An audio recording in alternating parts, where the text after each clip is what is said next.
toi, là, est-ce que ça se pourrait que tu t'auto-sabotes sans t'en rendre compte? Aujourd'hui, j'ai une question qui va vous permettre de réfléchir sur vous-même afin que vous ayez les résultats que vous désirez. Parce que depuis 31 ans, j'ai rencontré des dizaines, mais des dizaines d'entrepreneurs qui avaient ce syndrome-là. Ils s'auto-sabotaient eux-mêmes. Donc, toi, là, est-ce que ça se pourrait que tu t'auto-sabotes sans t'en rendre compte? Et pour ça, je vais vous partager une expérience que j'ai vécue chez un entrepreneur. À un moment donné, avant que j'intervienne à cet endroit-là, cet entrepreneur-là, en 2 ans à peine, avait perdu 110 000 110 000 puis il savait plus quoi faire pour s'en sortir. Donc, je commence à regarder les choses. Les ventes étaient en baisse. Les marges de profit étaient faibles. Les temps de production étaient jamais, mais jamais respectés. La communication était presque inexistante dans son entreprise. Puis les membres de son équipe étaient complètement démotivés à cause de l'attitude de l'entrepreneur. Veut pas. Et une autre chose capitale qui aidait vraiment pas, c'est que sa femme, qui connaissait absolument rien du domaine, elle se mêlait de tout. C'était tout un mandat. Ça, je peux te le dire, tout un mandat. Donc, quand j'ai commencé à travailler, on a commencé à structurer le processus de vente, les ressources humaines. On a commencé aussi à travailler avec l'entrepreneur pour le former au niveau des processus de vente. C'est quoi le leadership, la gestion des ressources humaines, comment communiquer d'une façon efficace avec les membres de son équipe. Fait que c'est toutes des choses. Ah oui, une autre chose qu'il a appris, c'est calculer ses marges de profit d'une façon adéquate. Il les calculait même pas comme il faut. Imaginez-vous, c'est pas évident dans les années qu'on est là si tu calcules mal. Mettons que tu calcules mal et que tu as 7% que tu prends de profit de moins. Oui, tu as peut-être fait la vente, mais sur 1 million, c'est 70 000 là, qui te manque à quelque part à un moment donné. Puis j'ai aussi dit à l'entrepreneur, suite à des rencontres, j'avais à chaque membre de son équipe qu'il fallait que sa femme ne vienne plus à l'entreprise. Parce que quand elle passait à l'entreprise, juste 1 heure, elle avait l'effet d'une bombe atomique. Ça venait de détruire toute l'atmosphère de travail, etc. Je peux-tu te dire qu'il a vraiment pas aimé mon point, mais qu'est-ce que tu veux? C'était ça. C'est ça s'il voulait que sa gang performe puis respecte les temps ou soit en dedans des temps avec la même qualité de travail. Et en fin de compte, il a fini par comprendre contre son gré et ça a été fait. Donc, avec toutes ces nouvelles connaissances, puis la mise en application de tout ça, ça a pris quelques mois, il s'est mis à faire des profits. Puis au bout de à peu près 18 mois, il est parti d'un local de 4 000 pieds carrés à un local de 10 000 pieds carrés. Et ça fonctionnait. Il faisait des profits. Et sa femme ne venait pas encore dans l'entreprise. Je vérifiais avec les membres de son équipe.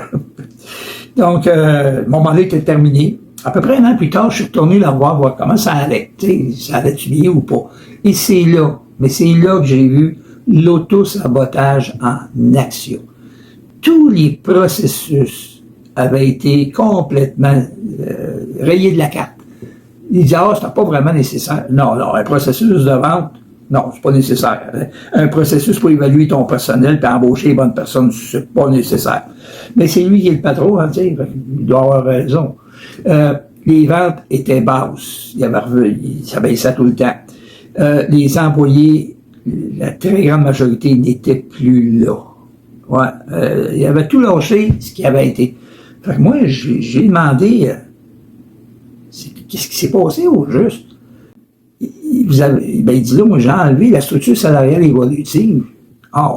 J'ai enlevé la structure de récompense. En passant à la structure de récompense, moi, j'ai développé une structure de récompense axée vers les résultats qui ne coûte pas un sou à l'entrepreneur. Si jamais ça te tente qu'on en parle, tu pourras communiquer avec moi. Mais dans son compte, il l'avait mis sur pied et ça marchait, mais pas à peu près. Il avait enlevé ça. En fin de compte, il a enlevé tout ce qui fonctionnait. Et j'ai dit, j'ai dit, ça se peut pas. Plus de meeting, ça prenait trop de temps, ces affaires-là. Il intervenait ses habitudes avant que j'intervienne. Bon. C'est vrai, je suis en train d'oublier. Puis sa conjointe, elle a recommencé à amener à l'entreprise. Mais elle connaît rien encore, là. C'est rien, elle connaît rien. Mais c'est elle qui prend les décisions. Wow. Là, je lui ai dit, pourquoi vous avez enlevé tout ça? Il dit, moi, écoute, ma conjointe, moi, là, elle m'a dit que ça coûtait trop cher. Ouais. Elle connaît rien dans votre domaine. Il dit non. Puis elle dit, ça coûte trop cher. Ouais. Tout coûtait trop cher. Au lieu de voir les bénéfices qu'il faisait, parce qu'il y en a eu du succès, ça coûtait trop cher. Attitude de pénurie, ça. C'est une attitude de merde en bout de ligne. Fait que moi, quand il m'a dit ça, j'ai dit, écoutez, vous ne le savez pas encore, là, mais malheureusement, je suis convaincu que vous allez fermer vos portes. Il n'était pas content après moi, je peux te dire ça. Et les gens qui me connaissent, ils savent, moi, c'est blanc ou c'est noir, il n'y a pas de gris. Et je vais te dire la vérité. Je suis peut-être le seul qui va te dire la vérité, mais tu vas la connaître, la vérité. Ça, c'est ma vérité à moi. Après ça, t'en feras ce que t'en voudras. Je suis reparti de là, puis j'ai peut-être fait 3/4 d'un kilomètre. Je me suis stationné sur le bord de la route. J'étais tellement triste d'avoir contribué au succès de cette entreprise-là, puis de voir que il avait tout lâché, ce qui fonctionnait, pour revenir à ces vieilles affaires qui fonctionnaient pas avant. Il avait laissé tomber les piliers qui l'avaient amené au succès. Bon, c'est son choix. Mais ça n'empêche pas que je suis triste. Il y a Sylvain Gingras, l'homme d'affaires, mais il y a aussi Sylvain Gingras, l'être humain. Ça aussi, c'est important. Donc, environ 12 mois plus tard, je reçois une lettre de sa conjointe, encore elle, puis qui m'apprend que l'entreprise est en faillite. Ben oui, c'était pas une surprise pour moi, j'y avais dit. Je suis pas devin, là, mais c'était facile à voir. Donc, une chose que tu retiennes de tout ce que j'étais en train de te dire, c'est si tu es seul à être le propriétaire de l'entreprise, ben prends toi-même toutes les décisions importantes. Parce que tu laisses quelqu'un d'autre prendre les décisions, tu vas être le seul à perdre. Donc, ta responsabilité, prends les décisions. Tu sais pas laquelle prendre, consulte des professionnels. Puis toi, pas ton monde dans ton entourage qui ne connaissent rien dans ton affaire. Tu sais, ça, c'est le premier point. Le deuxième point que je t'invite fortement à faire, fais une introspection intérieure de toi-même. Ça se pourrait-tu, parce que là, tu as du succès ou tu aspires à avoir du succès, ça se pourrait-tu que tu aies des fois des attitudes ou des comportements d'auto-sabotage? Comme je te disais au début de la capsule, je peux pas te dire combien j'en ai rencontré d'entrepreneurs. C'est incroyable. Au Québec, on a été élevé de même. Faut pas faire d'argent, faut pas avoir du succès, on est venu au monde pour un petit pain. Ça tourne dans notre tête. Combien de gens, moi, je rencontre qui disent, ah, moi, je mérite pas. Ah, le non-mérite. J'ai pas le droit à. C'est tout de l'auto-sabotage. Donc, je t'invite à faire une introspection.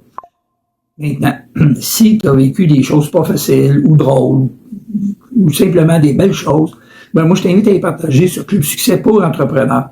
Excusez-moi. Parce que ça peut aider d'autres entrepreneurs. Donc, partage et n'aie pas peur ou communique avec moi en privé là, sur Messenger. Et si tu es un ou une entrepreneur qui emploie des personnes ou des sous-traitants, ben, je t'invite à joindre le groupe Club Succès pour entrepreneurs et tu n'as que 2 questions à répondre pour être accepté. Sur ce, je vous souhaite une semaine extraordinaire.